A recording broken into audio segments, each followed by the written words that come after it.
In South Africa, 60,000 babies are born HIV positive every year. These children will fall ill much more frequently than uninfected children do. Some mothers may be healthy enough to take care of their babies. Other mothers will become too ill, while yet others will die and leave their children orphaned. Finding someone to care for these orphans is not an easy task. Until recently, Nazareth House in Cape Town was the only children's home specializing in the care of HIV-positive children. We at Nazareth House only admit children that nobody else will look after. The larger community is generally unwilling to look after these children. There's a lot of stigma attached to being HIV positive in the black community particularly. They don't understand the disease, the illness, they fear it themselves. So many women are ostracized if the family know that they're HIV positive. Also, caring for these children is not easy. HIV-infected children often get quite ill. They suffer from diarrhea. They often have sores. They get pneumonia, flu, and so they need a lot of medical care. And once they get the first signs we see of them being sick, they've got to be treated pretty quick. Otherwise, they get ill very quickly.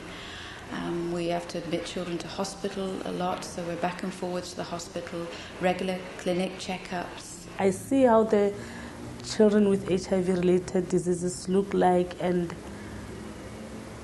how they suffer. There was this research that was taking place at Chris Hani Baragwanath Hospital, the AZT that they were giving to mothers who are infected. Then I thought, let me have a chance, let me go for it. It might help and it might not help, but the chances are there. I had this picture. I might be one of the people who will be lucky and bring a healthy baby to life. UNAIDS estimates that in 5 years' time, 61 out of every 1,000 babies in South Africa will die before the age of 1. Without any intervention, about 30% of all HIV-positive pregnant women would transmit the virus to their babies. However, it is possible to stop this tide. Studies have shown that drugs like AZT and nevirapine can bring the percentage of babies infected with the HIV virus down to 15%. He's happy and he's HIV negative through the help of AZT. Some feel the state should not intervene to prevent transmission of the HIV virus from mother to child.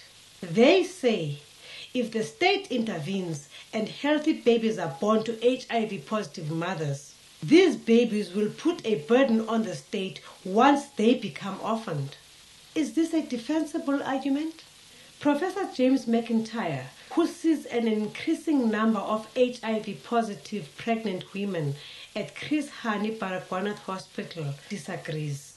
I think that it was put very strongly to me by somebody in government in Mozambique when we were discussing this.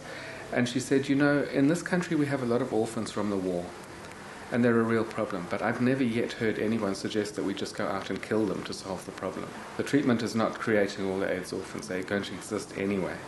And I think that the answer is to move on those services. It's also very much easier to find foster homes and services for HIV-negative orphans than for HIV-positive orphans. We, the Africans, we have a big family whereby before we used to know that auntie can take care of the kids. So we need to go back to Ubuntu, our culture, and see how can we accommodate that so that we are not left with kids that will give the government problem.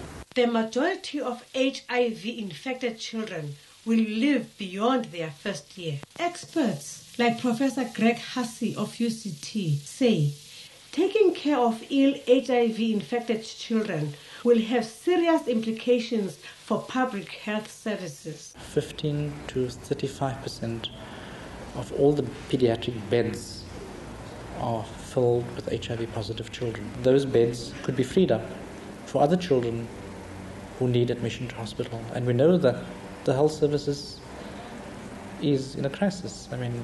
Beds are generally being cut throughout the country. At the moment, it costs 400 rand per woman for the AZT needed to bring down the transmission of HIV between infected mothers and their babies from 30% to 15%. However, government says it cannot afford this price.